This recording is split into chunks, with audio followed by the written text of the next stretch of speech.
Who am I going to address to? To come to be a paid speaker, there must be people inclined to pay you to talk. That's a quite obvious statement. However, we have got visible loads of wannabe speakers who do not need to just accept the real truth of it. We're all much better speakers when we're speaking about something we feel fervent about, but either we have to find listeners that want to know about that topic and will pay to learn more, or else we have to find a way to find another topic as per the interest of audience. For example, say your preferred interest is raising orchids. You have found out all approximately special types of orchids, and you have got raised a few sorts which have received prizes on the county fair.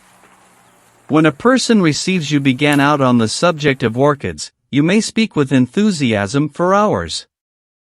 So who's going to pay you to find out about orchids?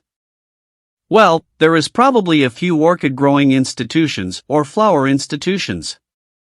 Florists would possibly need to pay attention how high satisfactory to consist of orchids in preparations they put together for his or her customers. So you should be able to seek and locate organizations inclined to pay you for knowing the way you develop orchids. But could an enterprise institution pay you for this kind of topic? Probably no. But is there something you've figured out, in your pursuit of orchid perfection, which could be a precious lesson for people in enterprise? Perhaps maybe you can educate them something approximately the way to do research, declaring the way you used internet seek engines, libraries, and interviews in nurseries.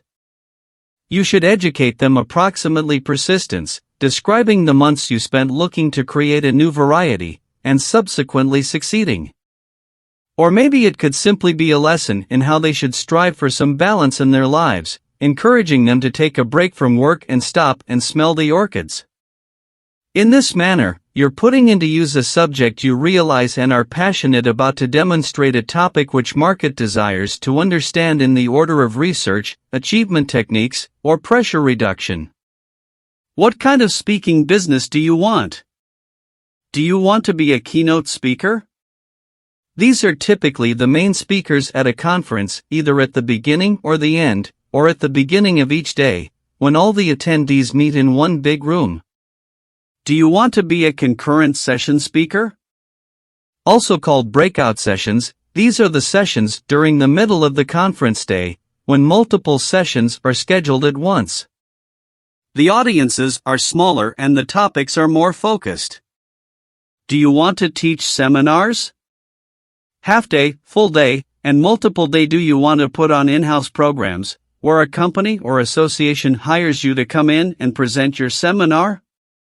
Or do you want to put on public seminars, where you get people in the seats yourself?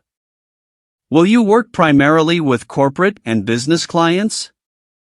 Government entities, schools, or associations? You can build a career around any of these forms of speaking. Your business plan. To address some of these questions, you need a business plan.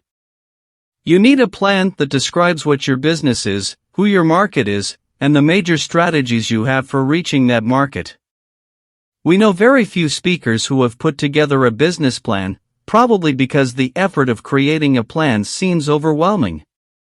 Business plan doesn't have to be so unapproachable. Traditional business plans are almost a storytelling document. We're trying to convince somebody we understand the market and boast about the strength of our management team.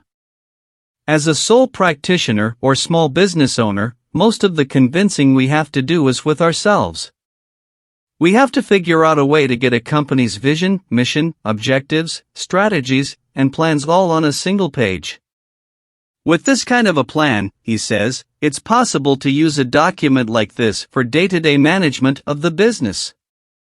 Marketing and speakers' bureaus.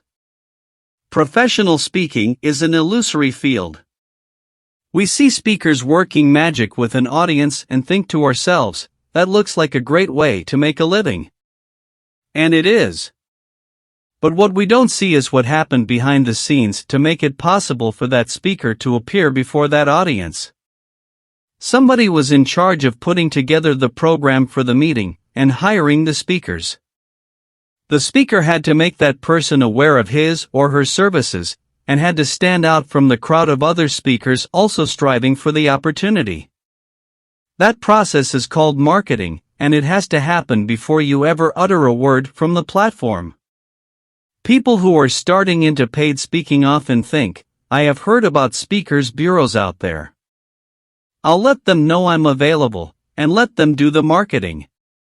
Then I'll show up and do the speech. It's a nice idea, but reality doesn't work that way. Meeting planners or event managers take a commission from every booking they make. Since they are in business to make money, they tend to be interested in speakers with higher fees.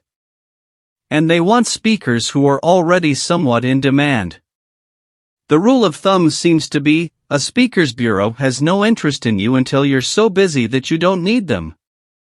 This means you are going to have to do your own marketing. Marketing yourself as a speaker. We've discussed how unless you're a celebrity, with built-in name recognition, a speakers bureau is probably not going to be interested in marketing you when you're starting out. This means you're going to have to do your own marketing. Fortunately, there are quite a few people who successfully market themselves as speakers, and we can learn from their experience. We suggest that once you have a solid business plan in place, the next steps are to build a compelling speech, set a fee schedule, and develop a marketing plan.